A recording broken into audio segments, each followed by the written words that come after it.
public meeting, Palestinians, Israelis, and the Carry Initiative. It will be a discussion led by Hillel Schenker, Ziad, Abu Ziad, co-editors of the Palestine-Israel Journal. And this program is brought to you by the NGO Working Group on Disarmament, Peace, and Security, and the Israel Palestine NGO Working Group. I'm Doug Hostetter. I'm one of the co-chairs of the Israel Palestine Working Group, and we are very pleased to have you here today to hear our distinguished speakers. Since we are starting late, I think we will just move right into the meeting, and it will be a fairly informal meeting, so you can handle us as you would like. Please. We want this to be a discussion. Good afternoon, everybody. Yes. When you see a member of the editorial board here in New York, so you're surprised. Okay. Professor Galit Hassan Rokam, who was the literary editor from the very beginning. Yes. Yes? And what I don't see, we have a water shortage. We actually don't have a water shortage in the Middle East, but we do have a water shortage here in the, which is a hint. Okay. So, what? Raise the volume. You hear? Yeah. Okay, so I won't repeat the jokes, and we'll just get into it. But as I said, what we really want to have today is a discussion. We define this as a discussion led by us or opened by us, but the point is we want to discuss here what your questions, your comments are, and really have an exchange. And what we decided, since Ziad, we were just at the UN at the question of, at the Committee for the Inalienable Rights of the Palestinian People, where we spoke about the situation in Jerusalem, and there Ziad opened with a detailed description of the situation on the ground, which you will all be able to see eventually on the web, because it was done on a webcast, and we will be sent a link, and then everybody who signs their names in the back and leaves an email address will be able to also get that as well.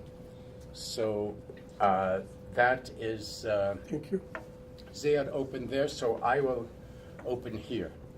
And just comment on the fact that on Sunday I looked at the headlines of the newspapers. And what did I see? In the New York Times, which you all see, the headline was, "Impasse in Mideast forces Kerry to reassess. Administration says reality check for both sides." Yes. Haaretz, the paper for people who think in Israel. That's its slogan. Yes. L'anashim choshvim. U.S. preparing to scale back role in peace process. Administration frustrated with both sides, but privately blames Israel. That was the headline in Haaretz. Now, very interestingly, I then looked at Israel Hayom. Israel Hayom is the paper that is supported by Sheldon Adelson, your good friend in America, a good friend of the Republican Party, and of Mitt Romney, and of Newt Gingrich, and of Bibi Netanyahu. His paper is known in Israel as a Bibiton, a Bibi newspaper, yes, for Netanyahu. Now, interestingly, what was the headline on their newspaper was, "Despite the crisis, another attempt to save the negotiations." And then the chief commentator for Israel Hayom, Dan Margalit, said, "There is no reason not to continue the negotiations." And obviously, all of this is coming out of Netanyahu's office, because they are considered a spokesperson for what Netanyahu is thinking. Now, we have with us here the latest issue of the Palestine-Israel Journal, which we rushed to complete to be able to bring to you. It was actually came back to our office on Thursday, Wednesday. 2 days before we left. Yeah, just before we left. And we had a fascinating discussion among the editorial board about what should be the title on the cover. Yes, you can't tell a book by its cover, but the title always is significant, and so is the picture. The picture has a picture of Kerry trying to exasperatedly speak to the two negotiators, and you see a very frozen Tzipi Livni and Saeb Erekat looking ahead, not looking at each other. And by the way, in these 8 months, Netanyahu and Mahmoud Abbas have not met even once in the course of the negotiations. So the question was, what should be the title on the cover? Our working title was Obstacles to Successful Israeli-Palestinian Negotiations, How to Overcome Them. That was the guideline that led us to what we wanted to do in the issue, but it's not the catchiest title in the world. It's a little awkward. So then we had the discussion, and it was very interesting to hear what were the comments. My personal original thought was, last chance for two-state solution, ? Ziad thought that might be too pessimistic. Professor Menachem Klein said, dead end, with a question mark. Yeah. Then we had a wonderful proposal from Ali Abu Shachla, who is our only editorial board member from Gaza. We have an editorial board member in Gaza who is an active member of the deliberations and sometimes is even able to come. His suggestion was, better 2 democratic states today than 1 apartheid state tomorrow. Now, that would be a wonderful slogan for a demonstration, for a campaign, but maybe not for the cover of an issue. At which point, and then we had Professor Daniel Bartal, who is an internationally renowned political psychologist and was also my predecessor as the Israeli co-editor of the Palestine-Israel Journal. And with his positive thinking point of view, he said the title should be Overcoming Obstacles to Israeli-Palestinian Peacemaking. That's a very professorial, I know we have a number of professors, I don't know how you react to this, but the fact was that was his proposal. And then Ziad actually proposed Kerry Initiative Facing the Challenge, Israelis and Palestinians at the Crossroads, at which point Professor Gali Golan said, maybe let's not mention Kerry, because we shouldn't tie it only to Kerry. We have the question of the whole fate of negotiations, which led us to what is essentially a synthesis of everything that just went before. 2-state solution at the crossroads, which it clearly is. Obstacles and challenges facing the negotiations. That is the title. Now, Louder, please. yes, okay, sorry. So what Kerry fell out of the title, although he is on the cover. Now, as far as Kerry, what about Kerry? Without Secretary of State John Kerry's determined effort, both within the administration and in general, we would not have negotiations. And there is no question that he deserves a tremendous amount of credit for trying to move the process forward. And I think there is a great admiration for his dedication and his sincerity and the commitment, the way he has tried to move it forward.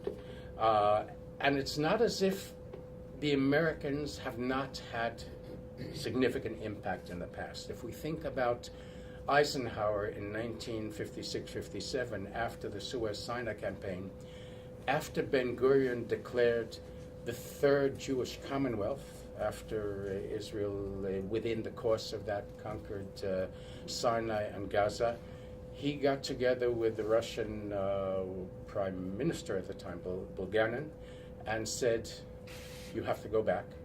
And Ben-Gurion withdrew. So an American resolved effort did achieve something. The same we can look at Nixon, Kissinger after the Yom Kippur War. We can look at Carter's determined effort to help bring the Camp David Accords to fruition and the Israeli-Egyptian peace treaty. We can look at Bush Sr. and Bush Baker, who forced the Israelis to come to the Madrid conference and also essentially led to the election of Prime Minister Yitzhak Rabin when Shamir did not respond. So the Americans can, if they so choose, move things forward beyond just being facilitators. It is unfortunately highly unlikely in the current political circumstances that the Obama and Kerry, with all of their best intentions, and I have no doubt that they have the intentions and they have the outlook which would lead them to want to move the process forward, it is unlikely that they will do it in a forceful manner, which would be necessary and required. Now, at a recent editorial board meeting, not the last one which we had last week, but the previous one, Danny Rubenstein, who many of you may be familiar with, veteran Israeli correspondent, began the discussion by saying, the two-state solution is over. We have to start looking for discussing other options. All of the other Israeli members of the editorial board said, we cannot be the ones to say that. It is the two-state solution which is still on the table. That is the basis for all of the negotiations. There was no Palestinian also at the editorial board meeting who agreed with the statement as Danny Rubenstein put it. And so we have moved, we continued on that basis. At the most recent editorial board meeting just last week, I have to, admit and observe that everybody was quite pessimistic. The previous time there was still, Gershon Baskin in particular was saying he has heard from Netanyahu's circles. Those of you who know Gershon knows that he knows everybody. And he also he really does have good contacts. And he said he did hear that Netanyahu is really moving. And there are many people who believe that he has undergone somewhat of a transformation, but the truth is that nobody really knows what Netanyahu is thinking.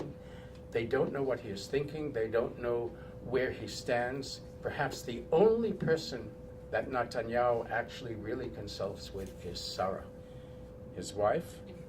And unfortunately, he is married to Sarah and not to Eliza Ulmert. Eliza Ulmert came from the left, and so she had a clear impact.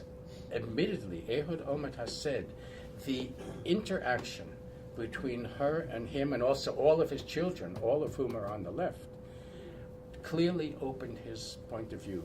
Netanyahu does not have that. Netanyahu may be very intelligent. He is very intelligent. He had a renowned historian father who had very rigid views but had a sense of history. And I have no doubt that Netanyahu also wants to make his place, his mark in history. Not sure whether he has the courage, the will to be able to do that. Now, the talks, where are we going? The talks will continue until April 29th, in one manner or another. That was the 9-month deadline that was set. It is clear that there is a commitment on both sides to continue seeking formulas. Yesterday there was a report about a more positive meeting, that they didn't look like this in the latest meeting, that they actually had a friendly, constructive meeting. No one knows. We will see. We do not know yet whether there will be a formula found to continue the talks after April 29th. The ideal thing would be as I said before, if the Americans would put a framework on the table where these are our principles, relate to them. Unfortunately, it is highly unlikely that they will do that, although I still believe, and many of us believe, that this is what we should be advocating for in the coming month, in the remaining month of these negotiations, that the Americans should do that. If the talks end, and that is the end of this process, there will be no status quo. There is, yes, okay. Point it this way. This way. Yes. Okay. There will be, if the talks end on April 29th and there is no continuation, there will be no status quo. It is clear that there will be no such thing as simply continuing to manage the conflict. There will be a need, there will be all sorts of initiatives, and I believe that the primary actor will be the Palestinians. What we heard today at the UN was the ambassador to the UN for the state of Palestine, as he emphasized. The translator made a mistake and did not define him as the ambassador to the state of Palestine. This reminds me, and so the translator apologized, which reminds me a lot of what happened at the Republican meeting recently, yes, where Sheldon Adelson demanded an apology from Chris Christie for daring to say occupied territories. And Chris Christie apologized for having used the term occupied territories in front of Sheldon Adelson.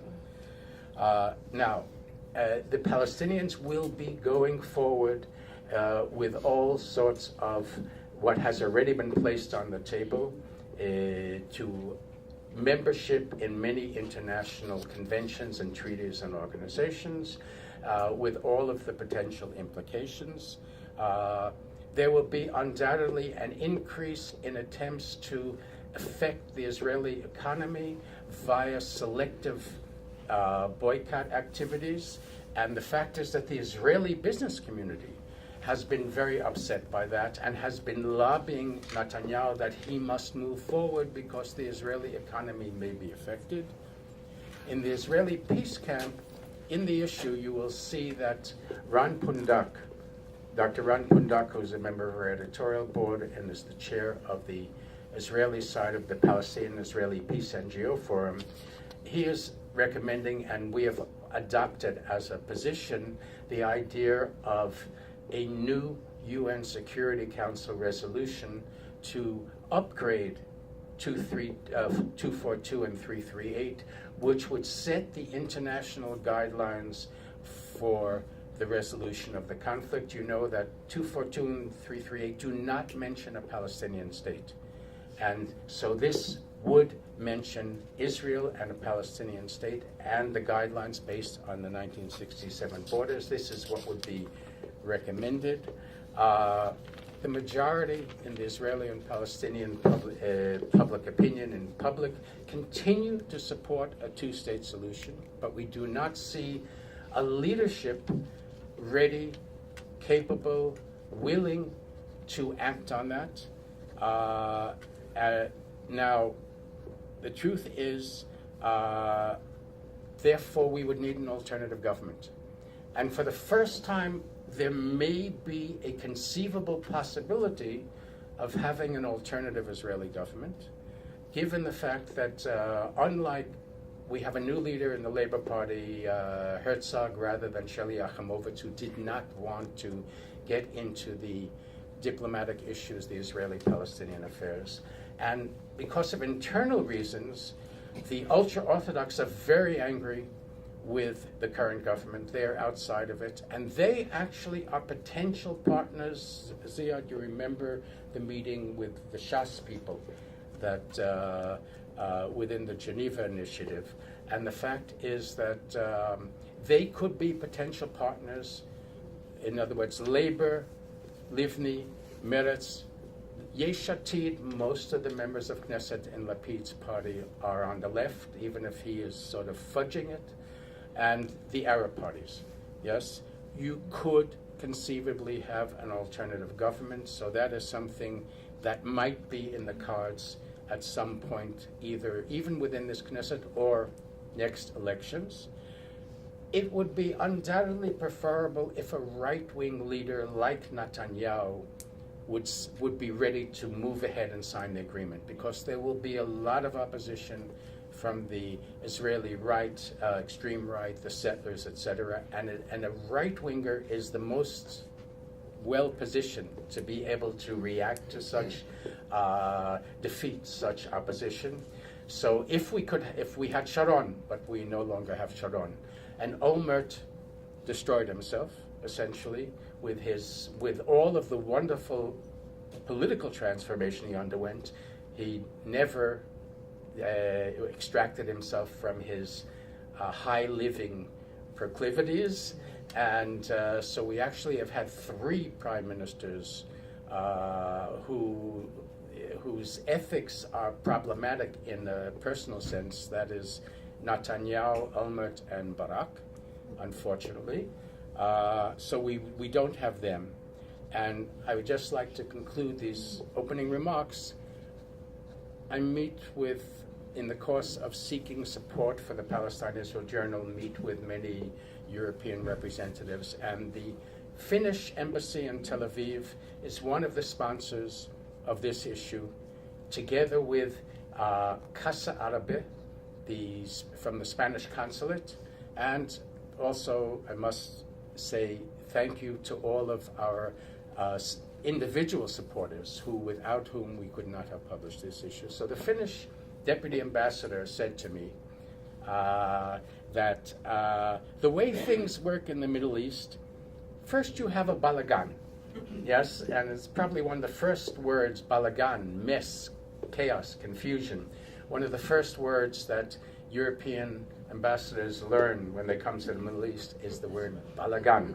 And so he said, first you have balagan, and then you move forward. So hopefully that's where we will be. Thank you.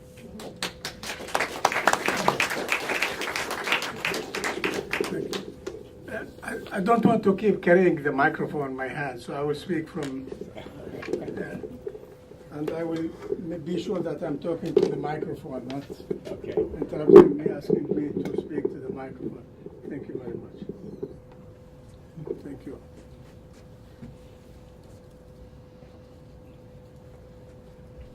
I would like to say first that some people on our side, they speak about the one-state option. And they think that the one-state option is the only left alternative in front of the failure of the two-states option. And for these people, I say that in theory, it's nice, it's good, it's our option. We want a one-state binational state. But in practice, it's not realistic, because the Israelis want a Jewish state, and we can't force them to go to marriage with us and share us a state, so it can't happen. But if the current efforts to achieve a settlement of the conflict fail, we will not go to one-state option, but we will go to another apartheid regime like South Africa. Many Israelis get upset and angry, and they don't like to hear the word apartheid regime, but we tell them that it's a process. Now in the West Bank, there are roads which are only for the settlers, for the Jews. And there are many things which the Jews are entitled for, and the Arabs are denied. So if this is not the beginning of an apartheid regime, I don't know what would be the beginning. To speak about the conflict, I would say that there are mainly 3 parties involved, and there are some people on the backbench watching and trying to say something, but not really interfering in what's happening. These 3 parties are the Palestinians, the Israelis, and the Americans. And the other siders are the Europeans, the Arab League, and the Russians, some other international figures. What about the Palestinians? The Palestinian situation is very complicated, and I don't want to go to the details. If you ask me about it during the discussion, I may speak more, but in a very short review, we have a problem. We have the split between Hamas and Fatah, which was in some way encouraged by the failure of the Fatah to achieve anything from the negotiations with Israel. We have a Palestinian leadership in the West Bank which is fully committed to the peace process, and which is coordinating with the Israelis on security level, where they are arresting Hamas people and Jihad people and the Popular Front, and they are and collecting arms and not allowing anyone to do any activity against the settlers, hoping to show that they are responsible and they are serious, but they are not getting any result in return. And this leadership is accused of being collaborators and of being agents for the Israeli security and for the Israeli occupation, and they do nothing. And I think that President Abbas is facing the big challenge to prove to his people that the option he adopted is not wrong, is not bad. That the result he could achieve the state for the Palestinian people. And in spite of everything, he's still committed. And once he said that my first option is negotiations, my second option is negotiations, my third option is negotiations. But for how long can he continue with in front of the failures he is facing every now and then? What about the Israelis? The whole process started on the assumption that we are seeking two-state solution, a Palestinian state in the West Bank, Gaza, and East Jerusalem, alongside the state of Israel. This is what the Palestinians accepted, and from a Palestinian point of view, we made a huge concession because we gave up 78% of Palestine. We accepted to recognize Israel, and there was the exchange of letters between Arafat and Rabin, which Arafat recognized Israel and the right of Israel to exist, and Rabin recognized the PLO.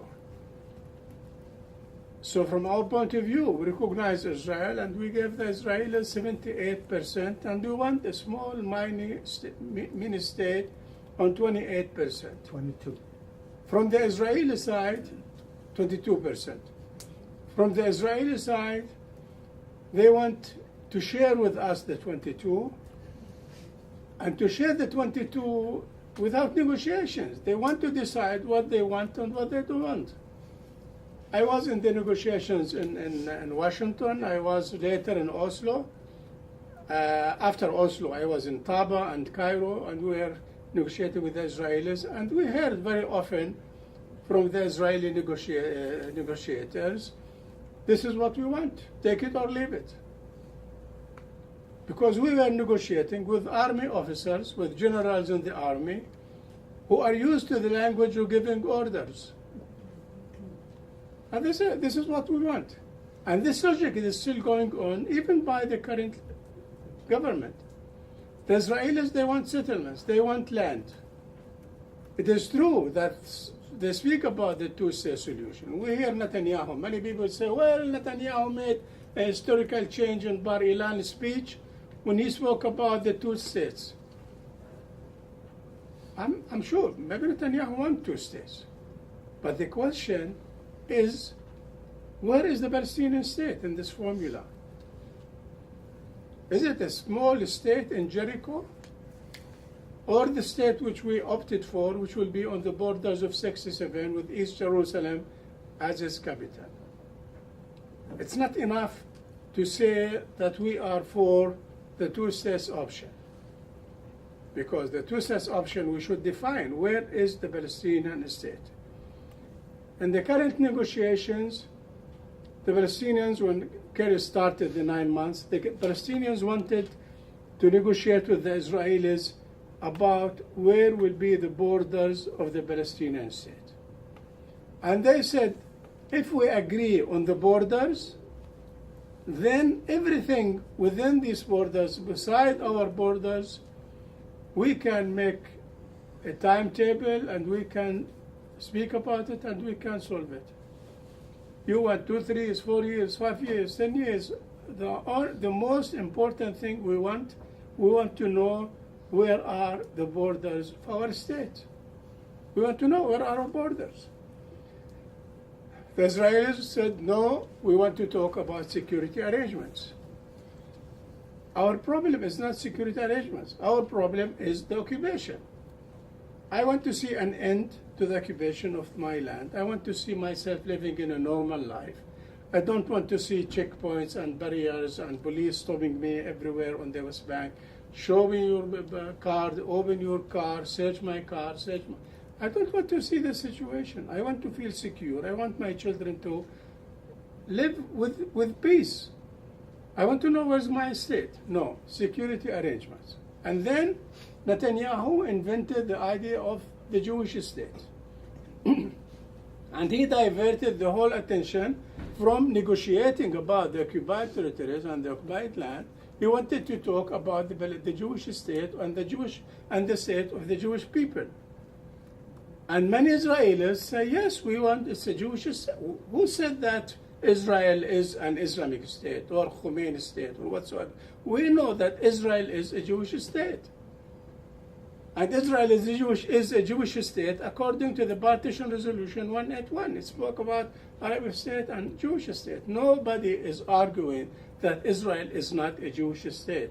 But to say we want you to recognize that Israel is the state of the Jewish people, we immediately say, aha, we want to know why. And then Palestinians say, well, if we recognize Israel as the state of the Jewish people, we deny the right of the Palestinian refugees from 48 to come back to Palestine. We deny the right of the Palestinians who continue to live in Palestine from 48 and who are now citizens of Israel. We deny their right to continue to live there, and we give legitimacy to their expulsion from Palestine. And we give legitimacy to the Nakba. That what happened in 48 was legal and legitimate because it was the right of the Jews to do it, and because the Jews has the right to the land of Israel. And we say, no, we are ready to recognize Israel as is. You are a fact, we are ready to recognize you. Do not ask us to recognize you as the state of the Jewish people. What about the Americans? Excuse me to be frank and honest with you. I have been involved with contacts with the Americans from 85, when we were asked, I was involved in all the contacts to start dialogue between the PLO and the Americans. And since then, and all along the way, all the time, what we heard from the Americans is the following. We are ready to facilitate the negotiations, but we are not ready to interfere in the negotiations. So what's the result? The result is that we have two parties. One has the upper hand. He wants to dictate his position on the Palestinian side, who are the weak side in this formula. And therefore, leaving the Palestinians and the Israelis negotiating with each other, it leads nowhere. Because we have nothing to influence the Israelis or force them to accept our position, especially when we accepted that any resistance we make against the occupation is terror. And when we are blackmailed by the international community and by the Americans that we should keep quiet and nice and polite and do nothing and denounce any violence against the Israeli occupation because there is a peace process. And the Americans did not allow the Europeans or the Russians or any other international element to interfere in the negotiations because he would disturb the peace process. Any country, anybody which wanted to say something, to do something, the Americans blocked the road in front of him and say, no, do not disturb the peace process. There is peace process. And the result is that all along the years, Israel continued expanding and thickening the Jewish settlements on the occupied territories, continued building the Jewish belt of Jewish neighborhoods around the city of Jerusalem, continued fragmentizing the Arab neighborhoods in the city and isolating one neighborhood from the other by building Jewish neighborhoods between the Arab neighborhoods, and continuing finding spots for the settlers inside the old city and inside the Arab neighborhoods. And by this way, they are killing the possibility of the two-state solution. And we still hear the Americans speaking about peace process And we are speaking about Kerry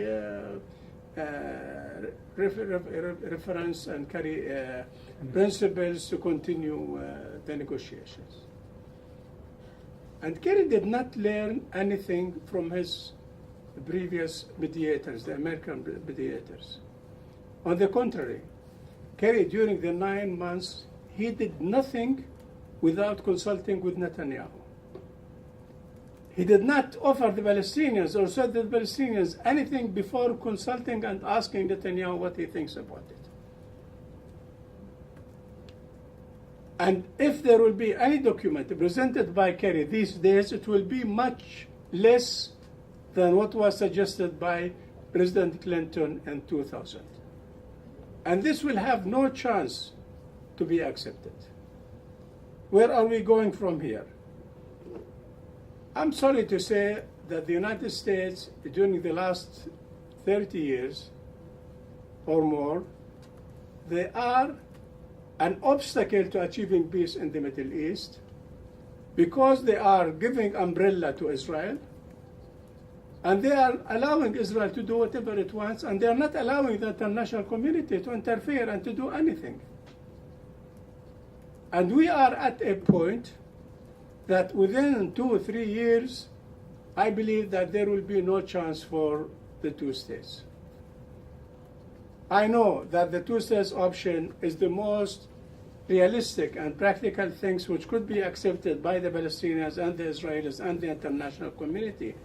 But the developments on the ground, they are not leaving room for the Palestinian state, and they are not leaving any chance for the success of this option. I think that the question which is now on the table is whether the Americans will change their approach, their way of mediating in the conflict, or they will let the international community to do the job if they are not capable to do it.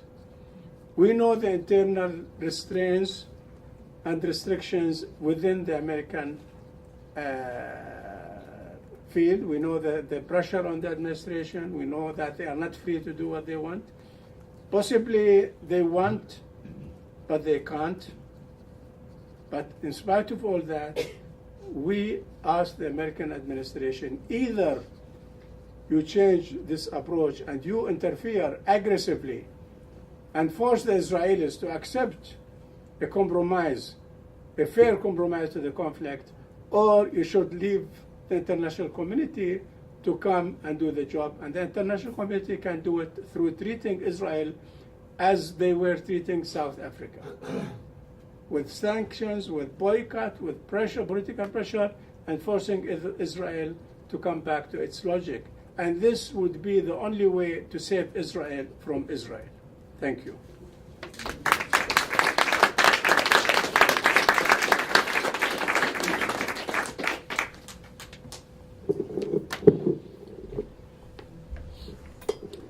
Thank you very much. Well, I think we wanted this to be a discussion. Yes. So the floor is open for questions. Recognizing Could you identify yourself? Frank Bamberger, Yes, thank you. recognizing the value of the journal, I'm wondering what role you see for track 2 diplomacy along the lines of pugwash, meetings between Israeli and Palestinian businessmen like Masri. What, is there a positive role there?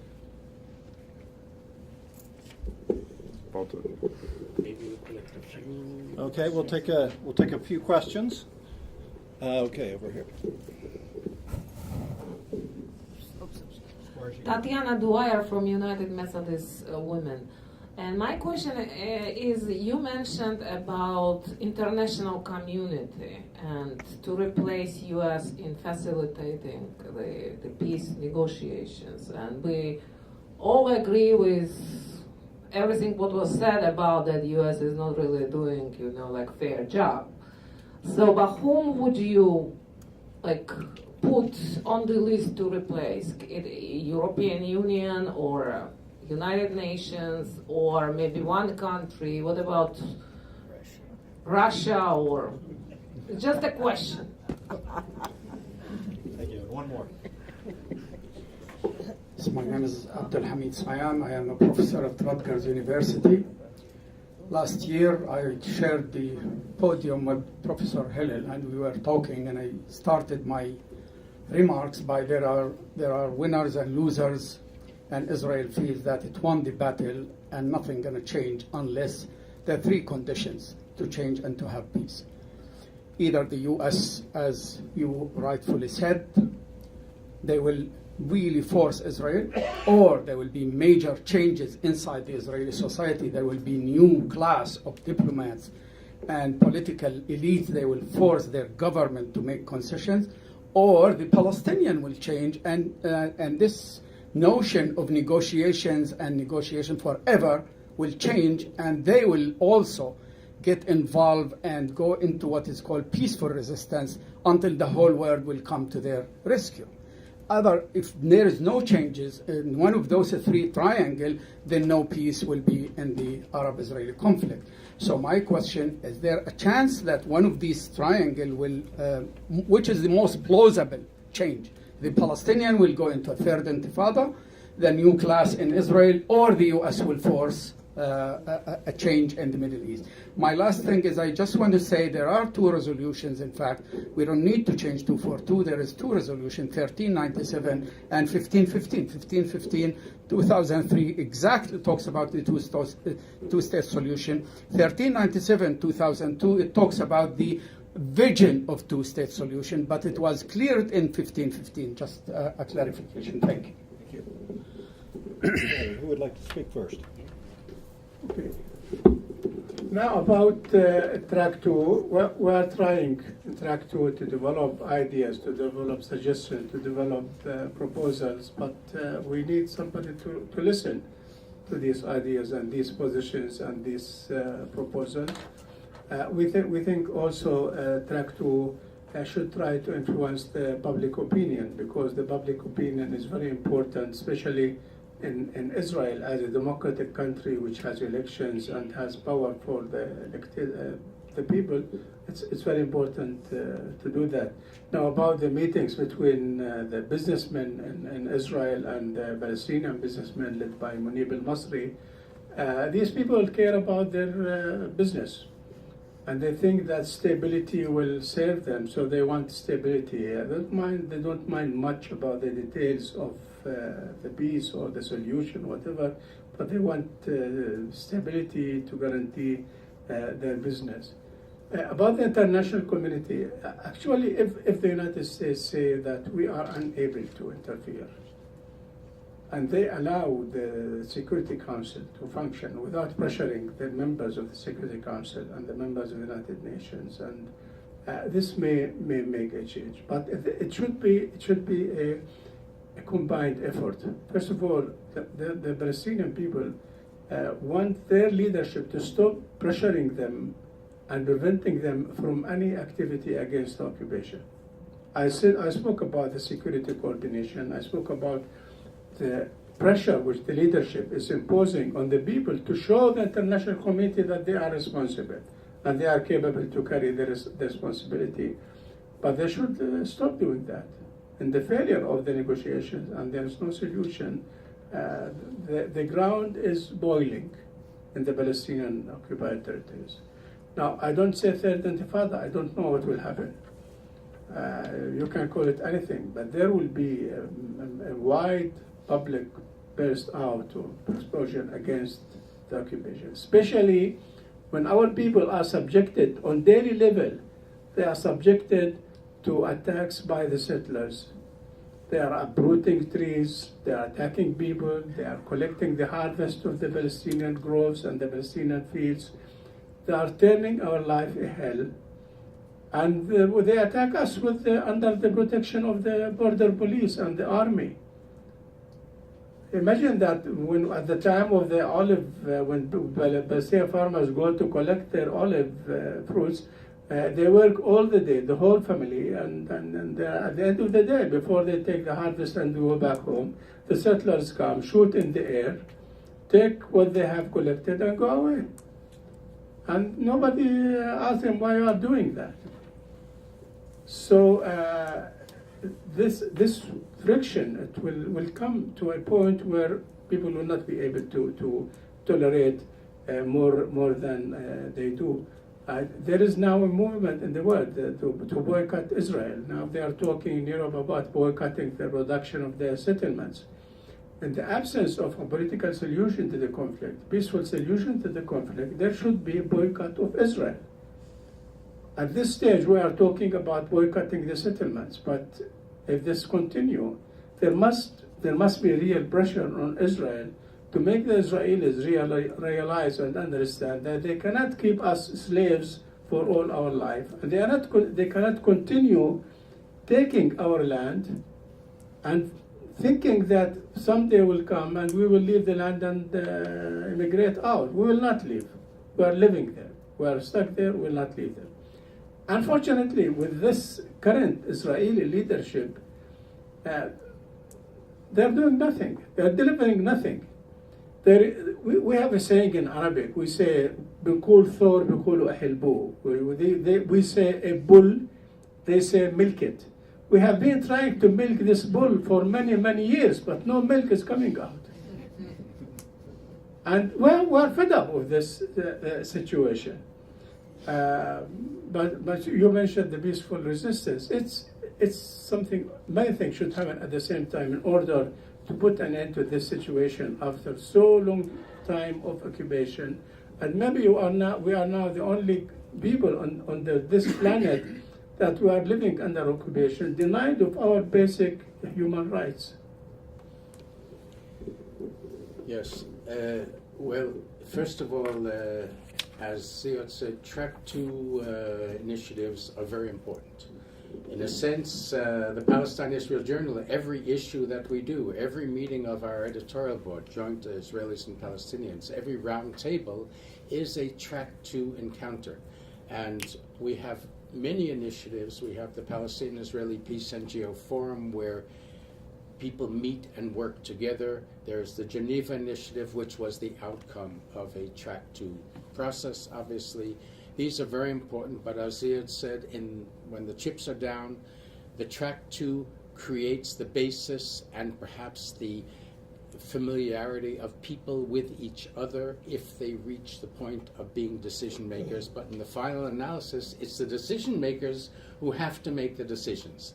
And so we should be continuing with Track 2 initiatives to be able to create the foundation, and then we have to also ensure that there will be leaderships. And in the internal Israeli situation, as I mentioned before, this is the internal struggle within Israeli society for an alternative government.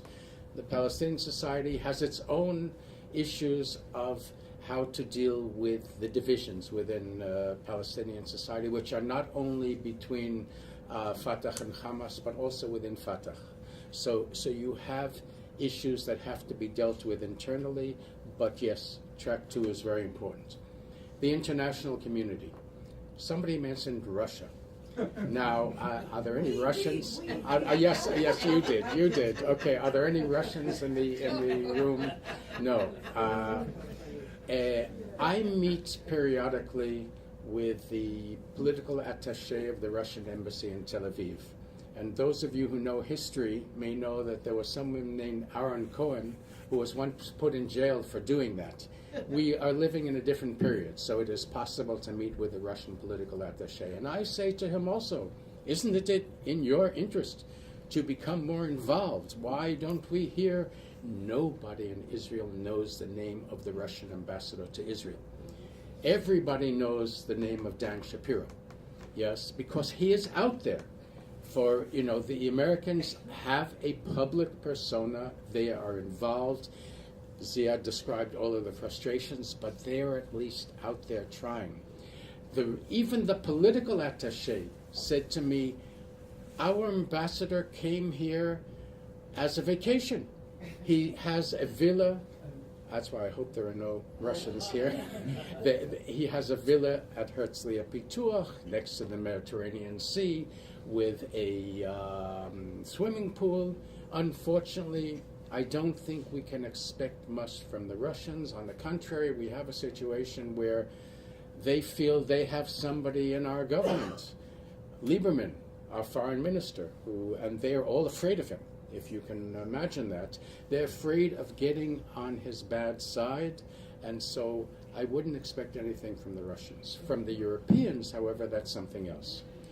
In the past, whenever we would meet with Europeans, members of the EU and various governments, we would say, why aren't you more involved? Why aren't you more assertive in trying to move the process forward? And they would say two things. The first thing they would say is, we are 28 countries in the EU, and it is very difficult to arrive at a common basis. The second thing they will say is, but the Americans have to take the lead. It's not that the Americans were preventing the Europeans. It is the Europeans who are saying, we want the Americans to take the lead. Today we have an American administration. We have Obama, Biden, Kerry, all of whom, unlike George Bush Jr., do not believe in unilateral American exceptionalism that will solve all the problems of the world. They believe in multilateral, let's work together with allies. And in certain cases, we heard Kerry say, we may not be able to, if the talks fail, we may not be able to prevent initiatives that will come to the UN.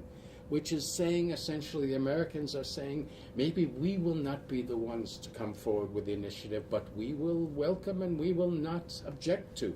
So, and the Europeans already in December of 2013 put forward their guidelines, and I think this is very important. I have a slight disagreement with Ziad in the terms of what he said about boycott, because I think that the boycott, to be effective, has to be directed towards the settlements and everything connected with the settlements, and that is what the Europeans did in their council meeting in December, and that was one of the primary triggers which led to Netanyahu to understand that he has to participate in a negotiating process, because otherwise things will get even worse. And if the process fails, we heard today at the UN a call essentially by the Palestinian ambassador Riyad Mansour, calling upon the international community to follow in the footsteps of the Europeans and to have more and more actions of boycotting of institutions related to the settlements. And this is a message that can be increased and brought forward. Now, in terms of the issue of what are the Palestinian options, if the process collapses on April 29th, in terms of the issue of passive resistance, this was also raised at our editorial board meeting just last week. And Benjamin Pogron is one of the members of our editorial board. He was the deputy editor of the South African Rand Daily Mail, very involved with the ANC and knew Mandela for 50 years. One of the articles here is interpreting the messages of Mandela for the Israeli-Palestinian conflict, written by Benjamin.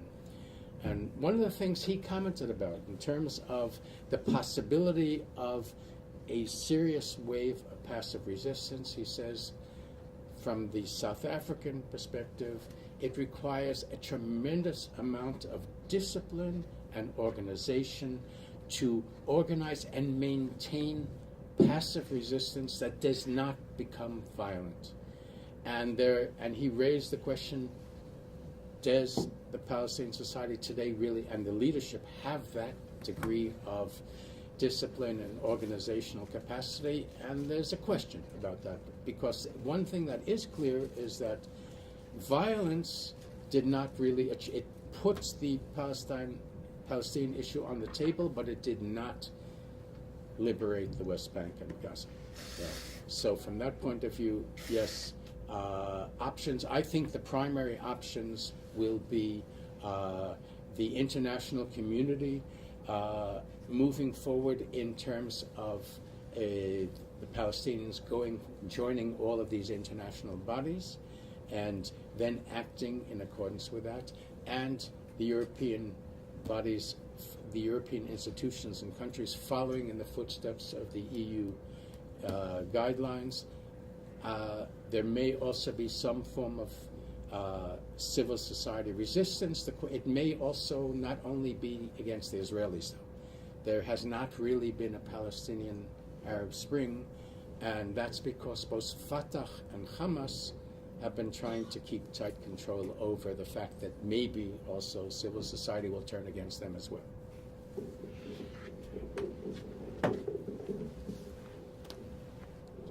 Okay, we can take a few more questions. I'll ask you to come forward and identify yourself and ask your question if you don't mind. Thank you. As far as you can go.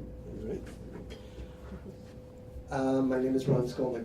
One of the things you haven't touched on, and I think not by chance, is the idea that Israeli public opinion will play any positive factor. You know, it once was a sort of a standard that you rolled out how things would impact, and Israel wants peace, and have we moved, and looking at how the Israeli media, and I wonder as a media outlet, looking at how the Israeli media, aside from the Haaretz bubble, has played the recent breakdown in negotiations, have we moved past that point where we have to think about, oh no, heaven forbid, Israel will turn against peace? Is that no longer a question that we need to be asking?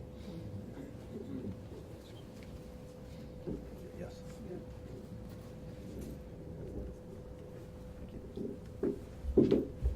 My name is Ruth Oron, and I'm Israeli, and I'm a student of aesthetic realism, and that is a philosophy founded by the American poet and critic Hillel. And I'm very much admiring what is being talked about and the effort for peace in the Middle East. I'm very affected by the way things were presented, but I also feel impelled to express myself and something that happened to me as a person, as an Israeli person. And I would like to say that one of the aspects that I feel is missing is a matter of education. And there is something that has to happen to every person. The American can try to push peace between Israelis and Palestinians. But Israelis and Palestinians have to see each other in a way that is based on respect. Unless respect is being between us, no matter what we sign, it will not be trusted. And I would like just to propose something that I did, and it changed my heart. The chairman of education, Ellen Rees, of aesthetic realism at this time, at the time that Israel was in war with Lebanon, I was in a turmoil. Things were being done that it was hard to accept on the part of the Israelis, and also things that was done to the Israelis. And she gave the Israeli students of aesthetic realism an assignment, which I feel every person in the United Nations should do it, every government official should do it, every Palestinian and every Israeli should do it. I did it, it changed my heart. We should write an essay, 500-word assignment, trying to see what I am an Israeli, what a Palestinian person feels, what are their hopes, what they fear, what are their fears, what they worry about. And I tell you something, when I wrote an assignment about a Palestinian mother. I'm a mother myself to two sons, and I saw in my mind a Palestinian mother worried about her children. Her husband is fighting the Israelis. She doesn't know if he will come back or not. I gave her a reality that I never, ever saw before the Palestinian people have. I felt that my inside, you are so right. We feel superior. As long as Israelis feel superior, the Palestinians cannot trust us, and we cannot trust ourselves. So one of the things that I would like to say, that this assignment, trying to understand the person who we see as our enemy, is crucial in peace negotiations.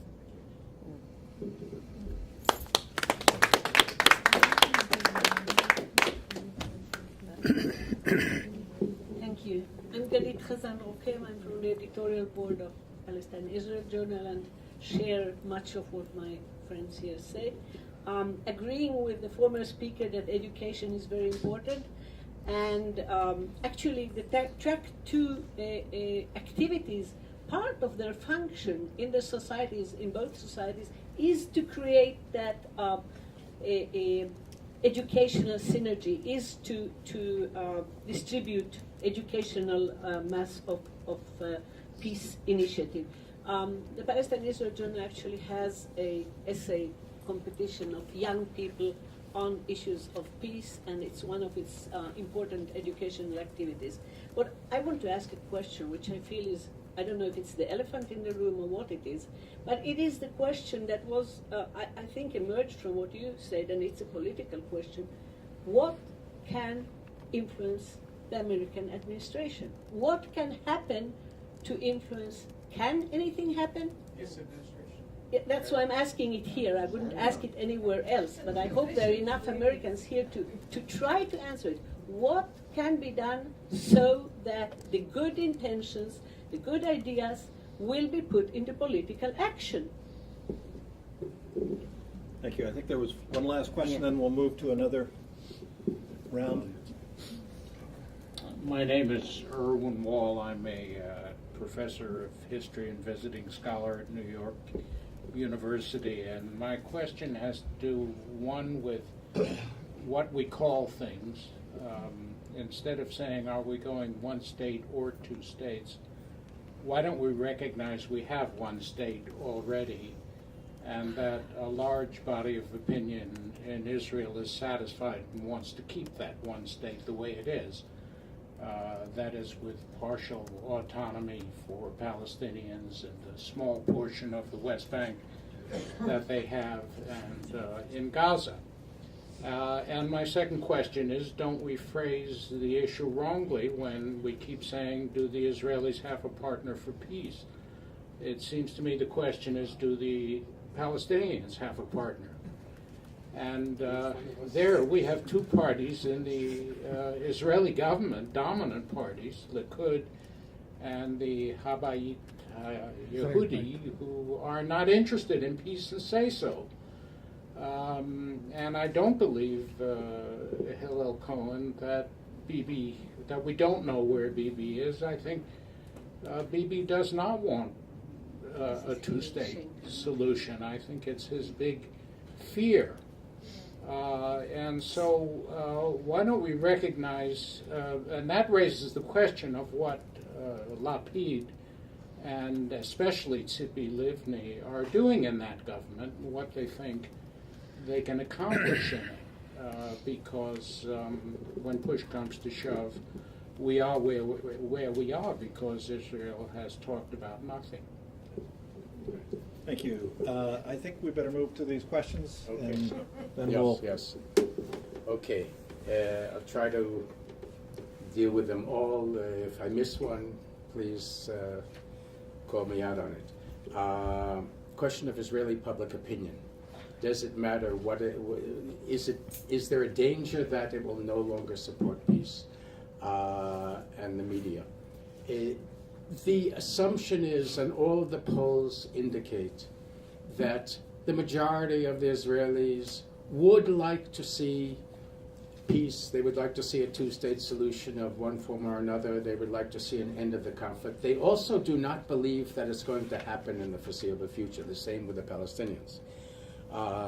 And so the issue is really, when you look at the media, what they tend to do is they see the negotiations as, oh, it's a boring story. It goes on for 9 months. There's nothing dramatic happening. It's all, and it's not even transparent, which, so therefore there's no grandstanding. So what is there to write about? And it's much more exciting to write about gossip, about the fact that a number of celebrities were accused of smoking grass, and you have all of these corruption trials in Holy Land and Olmert, etc. So, and yet, you know, we also, there are actions for peace, civil society actions for peace, and people always come to me and say, why don't we organize a mass demonstration? And the reason why no mass demonstration has been attempted to be organized in recent times is because the people won't come. Not even if they support They won't come out now because they don't see the urgency. They don't see that it's, if Kerry would really place an American framework principled agreement on the table, and the challenge would be the government has to support it or not, there would be a mass demonstration, and I have no doubt that 50 to 100,000 people would be out there on the streets. But right now, Israeli public opinion keeps on going with, and the public has its own lives to live as long as things are quiet. Yeah, that's part of the bind. If you had suicide bombings, it wasn't quiet and everybody was thinking about it. But on the other hand, you had suicide bombings and everybody said, then therefore we have to be strong and we can't compromise and we can't negotiate, etc. So you have to find a formula that enables things to move forward. But I wouldn't worry about the public. When the chips are down, the public will support. What we need is to have something on the table for people to come out and support. And I do believe that in the next election campaign, unlike in the last election campaign, the issue of peace and security and the future of the occupation and the cost, the price of the occupation, particularly if the price is raised. This again is something that was raised today by Riyad Mansour at the UN, that the international community has to signal to the Israeli public that occupation costs.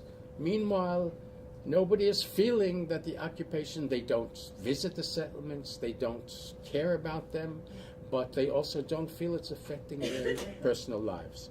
So that's in terms of that area.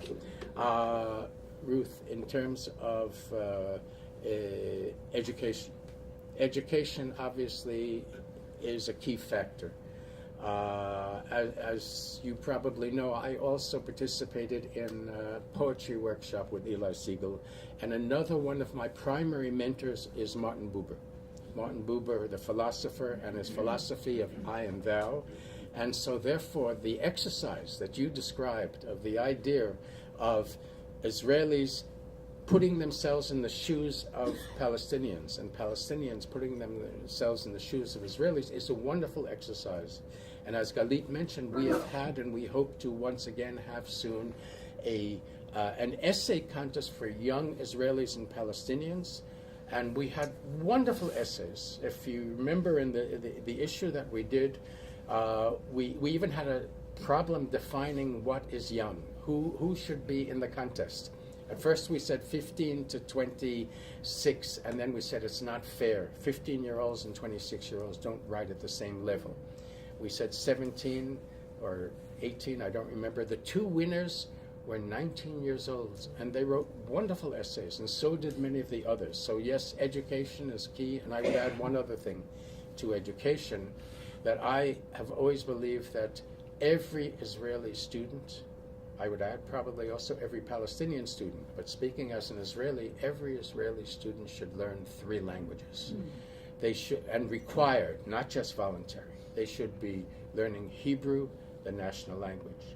They should be learning Arabic, which is the regional language, and they should, and I always apologize to the French and German friends, they should be learning English, which is the global language. Esperanto never made it, so English is the global language, and that's not a problem these days because of internet and YouTube and etc. What can be done to influence the American administration? I think really this is a discussion that you people have to have as Americans. Galit was saying it as asking that question as an Israeli, and so I think that within the American society, the time is ripe to discuss. After all, I am convinced that Obama and Kerry do want what is necessary, but the question is, how can they be enabled to do what they can do politically? So this is a big issue. The midterm elections are coming up, the next presidential elections, etc. All of this is there. And then finally, the question of definitions. Is there a one state actually out there now? The average Israeli, you know that there was a study less than 20% of the Israelis have ever been to a settlement. They don't care. They don't want to. Matter of fact, people who have relatives who live in the settlements, many of them will say, you want to keep contact with us as family? Come to visit us in Tel Aviv or in Ramat Sharon. We're not going there. So although you may say there is a one-state reality, but people do not live it. It's also a temporary status quo which will not remain. There's no question that the expansion of settlements makes it that much more difficult.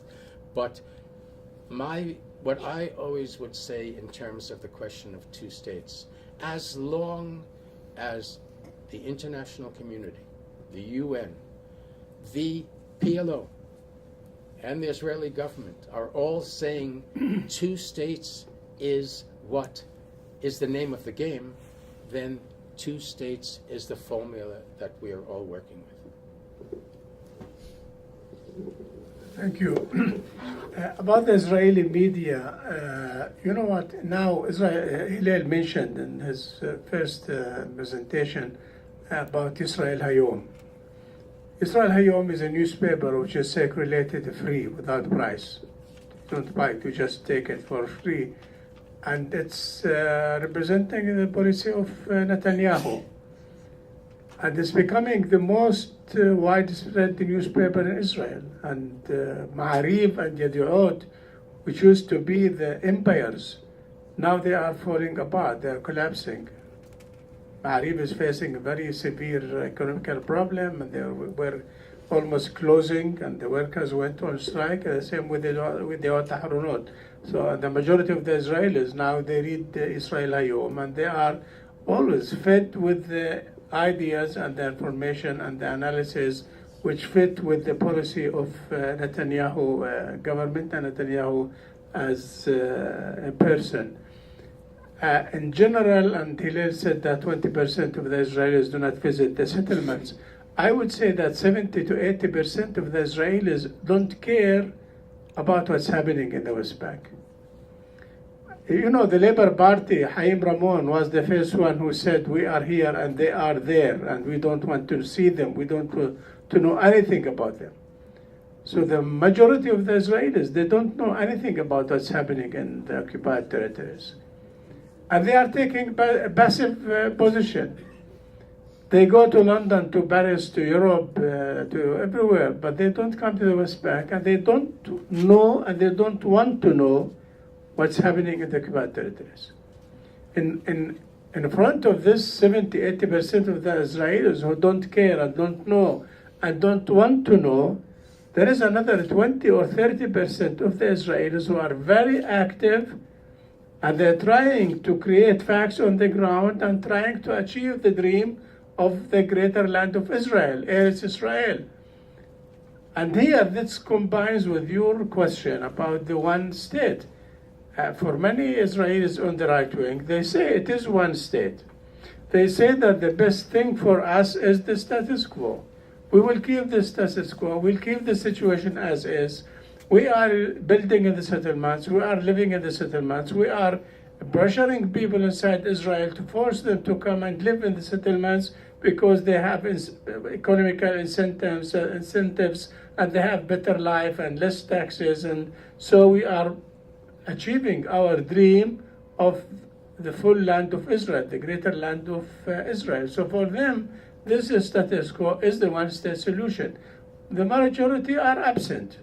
They don't care. They don't interfere. I'm afraid that if the situation continues, this kind of one state will be a reality. But this will not be a normal one state. It will not be the one binational state. It will be the one state of one people, one ethnic group, with the Jews.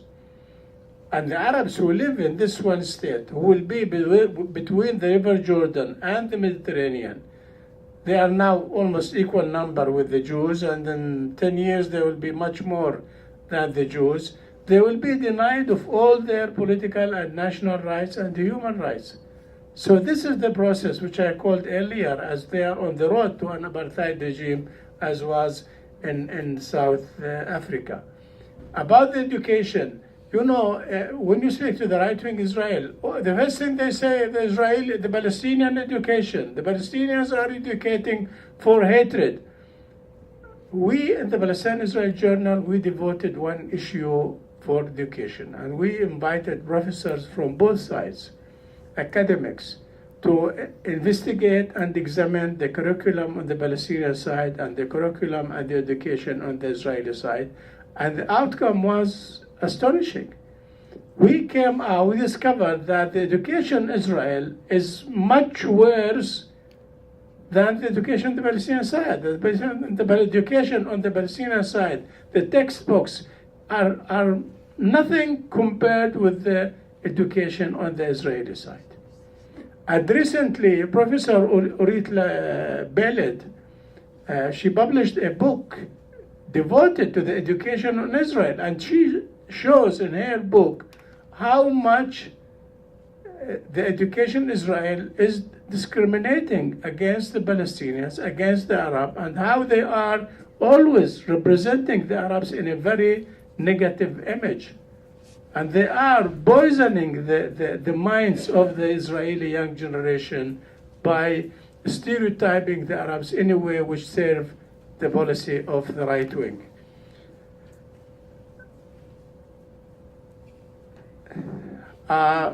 I think this is what I had to say. Thank you. I apologize. I need to leave. I had another appointment. We did get started late, and if there are still people who have questions, Bruce Knotts from the NGO Committee on Peace and Security and Disarmament has agreed to continue for a short while. Thanks. Okay, yes.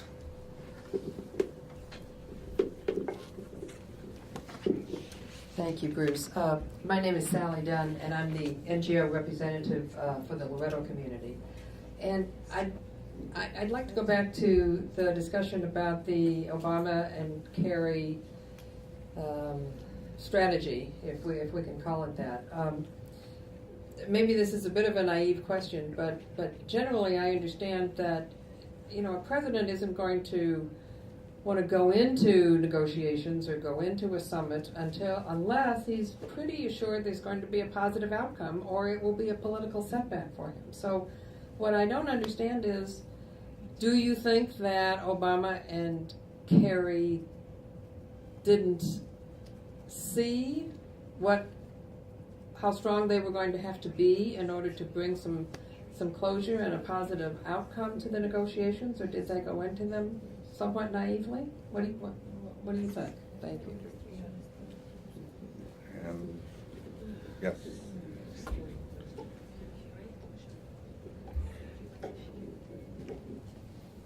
Thank you. My name is Mabel Katz, and I'm an author and a public speaker. And I would like very humbly to tell you what I see from outside. I'm originally from Argentina, and I live in Los Angeles for 31 years. What I see is that we don't learn. We keep looking for the solution, always within the box. Yes, and we don't realize that it doesn't work. That we have to look for alternatives. We are not going to find the solution coming from intellects. Yes, the intellect knows how to create wars. It doesn't know how to create peace. And we keep looking at the same thing, and we don't learn. So, education, yes, looking at each other as family, because that's who we are. We are all family. We are looking for the same things. We are calling it different names, but we are in the same search. Life is search, is a search. So I think education and working with young people and young adults, yes, because we have to reprogram ourselves. And we have to open our hearts and our minds and get out of the box and really stop the judgments and the opinions and realizing that everything comes from our ancestors, everything in life is memories. And if anybody wants to let go of memories and come pure of heart, we are going to find a solution. But I think it's very, very important that we get out, of the box. Okay. Didn't give us any idea. got it, but I need a day. Any other questions? All right, we have a couple. Thank you. All right. About Obama and Kerry, I hope that I will not be misunderstood. President Obama, when he gave his Cairo speech, the Palestinians were so much happy and excited with what he said in his speech. And then he started pulling back and going down and down and down. And we were very frustrated and disappointed how he said something and then he retreated and continued retreating. That's a familiar feeling. Excuse me? A lot of us feel that way about a lot of Okay, things. okay. About Secretary Kerry, I don't think that there is any person who was involved in the mediation between the Palestinians and the Israelis was so much persistent and energetic and doing whatever he can, everything he could, trying to do something, trying to bring the parties to a solution. He I don't think that he did a big effort. And maybe I can't express it by words, but he did a great job. But it's not a personal thing related to Kerry and Obama. It's something related to the policy of the United States, which is not made by these two guys. You have your own National Security Council. You have your own staffs. You have your own people who work, who do. When a person in a position, official position, wants to take a decision, he has to think about all the other elements around him. It's not a one-man show. And this is what I said, that maybe they want, but they can't. I have no doubt that Obama wants to see a solution to the conflict. I have no doubt that Kerry wants to see a solution. You know what? From our experience with the Americans, and I've been all the time in contact with the different American consul generals to Jerusalem who are in the position of ambassadors. And the joint element between all these consul generals and between all these ambassadors is that whenever they leave the office, they say what they really think, and it's contradictory to what they're doing and what they were saying when they were in the official position. Which means to me that these people in their official capacity were not free to do what they wanted to do and what they are convinced to do. And this is what I meant when I spoke about the American administration. Now, if the American administration, as a result of the influence and the lobbying of AIPAC and the Jewish lobby and the right-wing Christians and other factors, if they are unable to do something, let others do it. Thank you.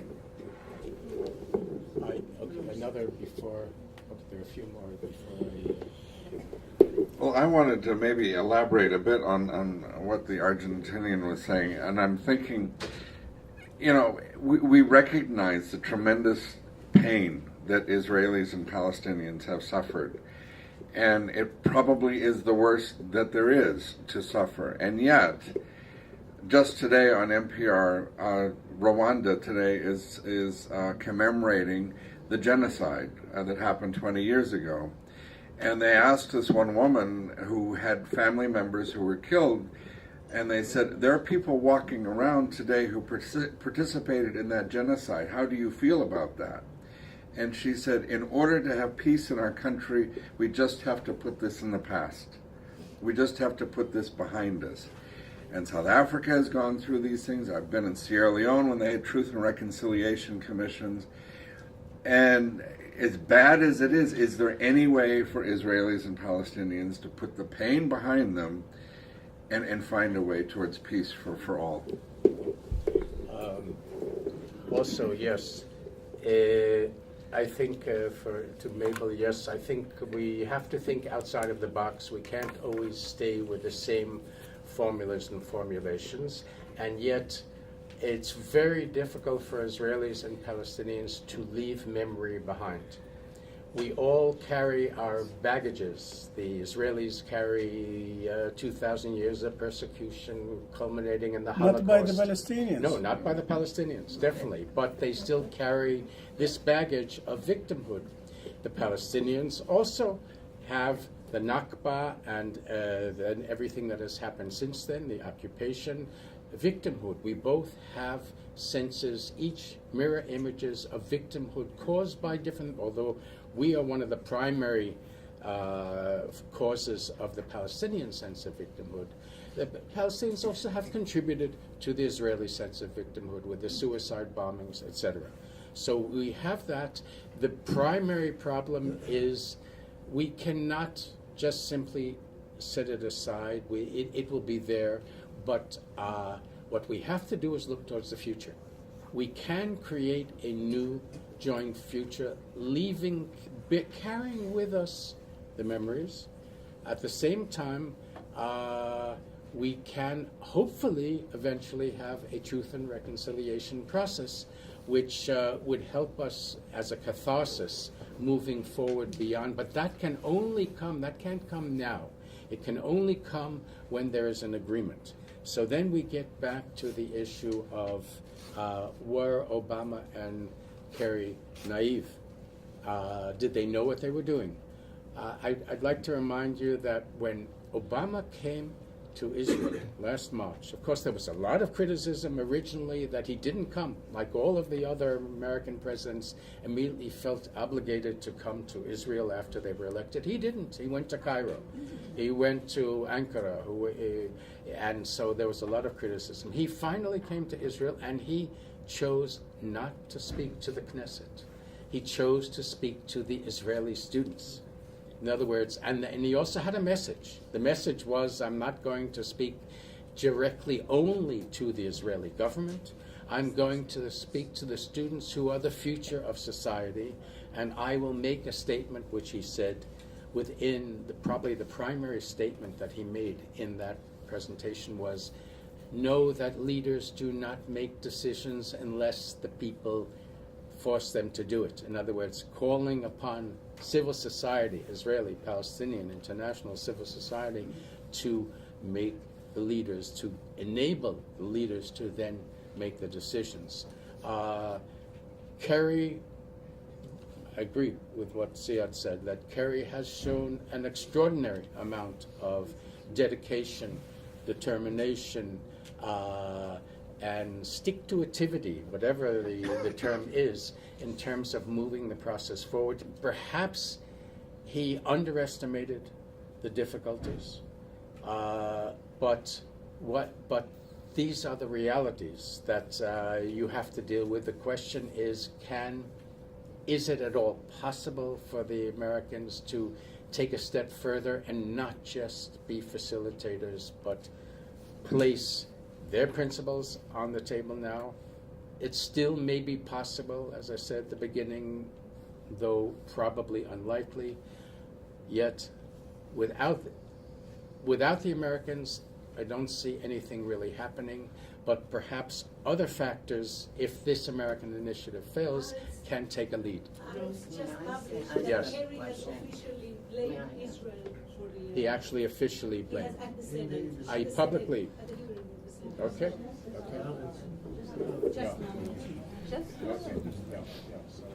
Hi, my name is Hillel, and I'm part of the Israel Palestine Working Group. And I also had an organization for Middle Peace. My question, and also a little bit of a comment, we have been trying to educate, but it's just, how much can we do as individual part of this group, working group? And we talk, most of us know a lot of stuff about the situation, but not enough. I've had invited also the family circle, which the families of the people from Israel and the Palestinians who've lost a child come together and did that. Again, it's a small group that they go around and speak. And as you recall, we had here International Refugee Day, right here in the church center, and we did the Palestinians, since they are the longest refugees ever, and I was not surprised that a lot of people did not know that the Palestinians are stateless. See, refugees, any people on earth today, as I know of, most of them either within or they went because of war, but they had a nationality. See, most people do not know that Palestinians do not have a nationality. They don't even have a passport, birth certificate, nothing. In this 21st century, that we have people running around, we have no entity, no identity, no home, nothing that they call home. This is incredible. And we just talk about the leaders. Would this one want to come to talk, or that one, what can we do to please them? My 2 bits in this is the people are the one who have to demand and teach the others on their situation. Just as now we heard from you that they gave up 78%, and then the left 22%, the Israelis said they want to share it also with them. How many people know that? Not many. That is even less than 1%, I guarantee you. So facts have to be told. If you tell people, the average citizen of the world, they are good people, they have conscience, but they don't know the story. You have to be more vigilant in telling the truth, nothing more, no hate. And before we move to the forgiving and forgetting, you gotta reach a place where you have to be able to move forward. There isn't any that I could see now. So what do you think should be the objective of doing this without telling the truth, the facts? Tell the facts. Thank you. Thank you. Yes, please. Another. I want to add a point on my own side. We have just finished a 3-day seminar on the rights of indigenous peoples, and they are another stateless people. And in fact, indigenous people in this country and in Canada have tried to issue passports in the name of their own nation. I think in some cases Switzerland has recognized it, but that's about it. One of the interesting things that came out of that seminar was that many towns in New England, up here in the United States, are called Canaan. And it's with the idea that that God gave this land to the white Americans to come and take from the indigenous people, following in the footsteps of some predecessors. So it was interesting that that came up in the context of indigenous peoples. But they're still living in a place without. No, they're not. No, they've been moved and moved and moved and but they're oppressed. not being, shelled and bombed and every day. I'd like to say, speaking about God, that I live in Tel Aviv, and we are very thankful that there are no holy places in Tel Aviv for people to be quarreling about. And we have the Mediterranean Sea, which is our holy place, perhaps, in terms of cafe culture and the beach and the boardwalks. And facts are very important, and I must say that one of the key ways of getting facts is to read and subscribe and support the Palestine-Israel Journal. And education, as we all said, is very important.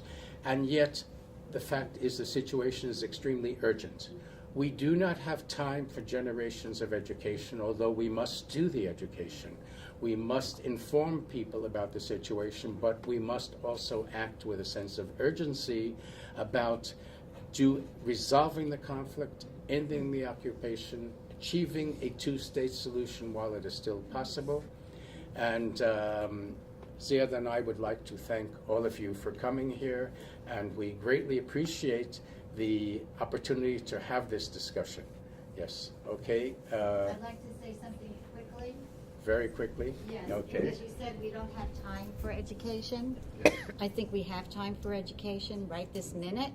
Yes. I agree with what Ruth Aron said before. People do not think anybody can change about anything if it means losing their superiority. And I have seen in my study of aesthetic realism that people change. Miss Aron changed. She had what Eli Siegel called the fight that every human being has between respect and contempt.